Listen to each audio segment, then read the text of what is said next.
Bismillahirrahmanirrahim. Assalamualaikum warahmatullahi wabarakatuh. Alhamdulillahi rabbil alamin. Wassalatu wassalamu ala asyrafil anbiya'i wal mursalin. Wa ala alihi wa ashabihi ajma'in. Amma ba'du ikhwani wa akhwati fillah. Rahimani wa rahimakumullah.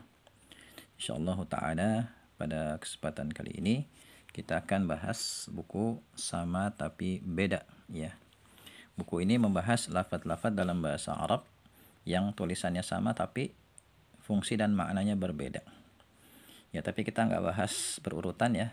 Saya akan pilihkan materi yang kemungkinan paling penting kita ketahui di awal ya, karena lafaznya sering dijumpai. Saya pilih membahas huruf la. Ya, la bab 15. Bagi antum yang punya bukunya silakan dibuka bab 15 yaitu la. Ya, dan materi Sama Tapi Beda ini bisa juga dibaca di buku Menyelami Samudra Huruf ya, karena buku Sama Tapi Beda ini adalah satu bab yang terdapat di dalam buku Menyelami Samudra Huruf. Kita mulai ya. Huruf la di sini dia bisa menjadi huruf nafi ya, la an-nafiyatu, huruf nafi. Huruf yang berfungsi untuk menafikan, meniadakan. Contoh misalnya dalam kalimat la a'budu ma ta'buduna. La a'budu, aku tidak menyembah atau beribadah ya, atau menyembah ma apa-apa ta'buduna kalian sembah kan. La di sini huruf la nafiyah ya, menafikan peribadatan, penyembahan, dan di sini dia tidak beramal. La nafiyah tidak beramal, makanya di sini a'budu tetap marfu ya, fi'il mudhari'nya tetap marfu dan biasanya dia masuk kepada fi'il mudhari'. Ini la nafiyah. Kemudian yang kedua huruf la an-nahiyah. Huruf ya la yang berfungsi untuk melarang ya. Biasanya diterjemahkan jangan. Misalnya la tusyrik billahi, jangan engkau menyekutukan Allah. Atau misalnya dalam hadis la taghdab, jangan kamu marah ya. Jadi la nahiyah ini artinya jangan, dan dia termasuk amil jazm.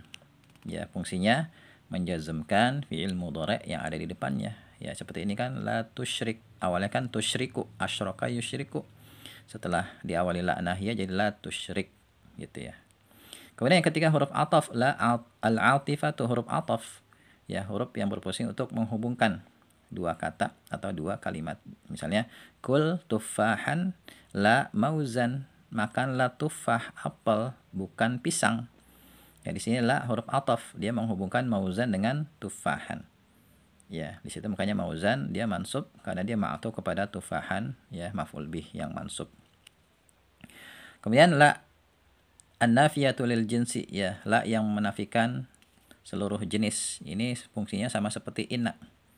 Ya, menasabkan mubtada dan merofakkan khabar ya, tapi nanti ada beberapa persyaratan berkaitan dengan la an-nafiyah lil jinsi. Misalnya la ilaha ya, tiada sesembahan illallahu ya, kecuali Allah. Maksudnya tiada sesembahan, ada yang memperkirakan la ilaha haqqun, tiada sesembahan yang hak, yang benar, melainkan Allah ya, tiada sesembahan yang berhak untuk diibadahi ya, melainkan Allah Subhanahu wa taala. Ini la-nya la nafiyah lil jinsi. Ini pembahasannya ada pembahasan tersendiri ya, la nafiyah lil jinsi. Di antaranya dimasukkan ke dalam pembahasan saudarinya inna.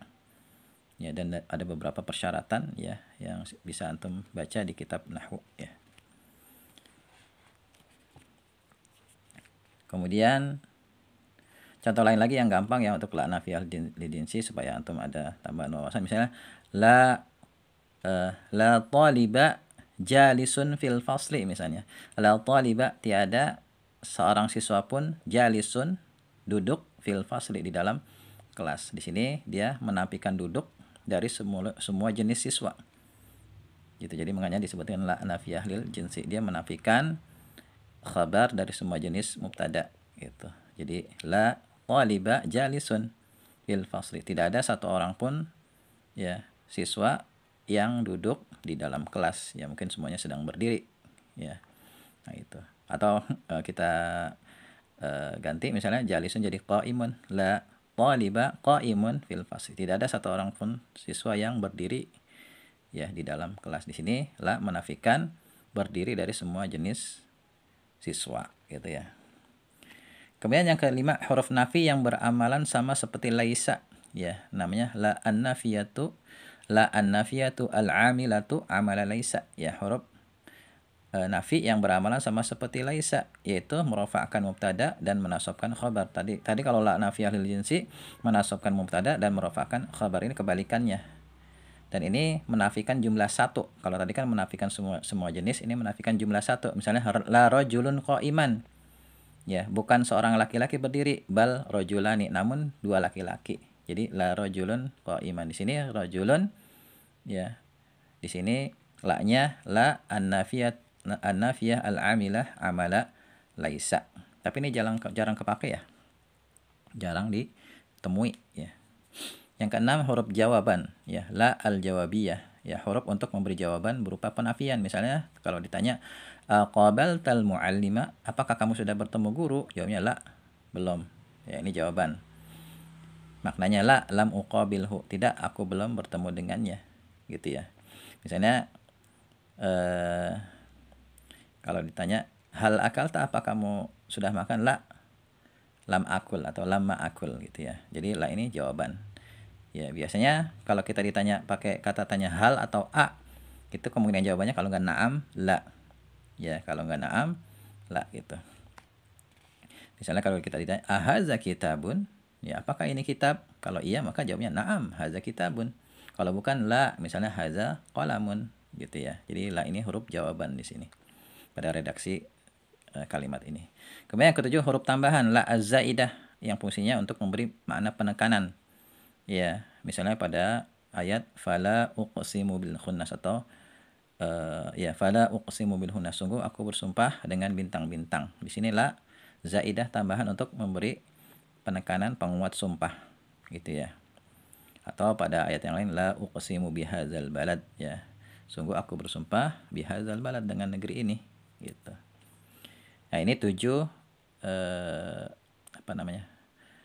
variasi dari la.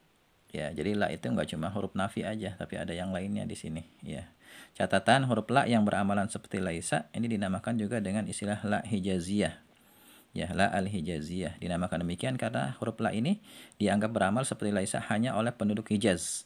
Adapun menurut Bani Tamim dianggap tidak beramal seperti laisa, dan ini memang jarang ya.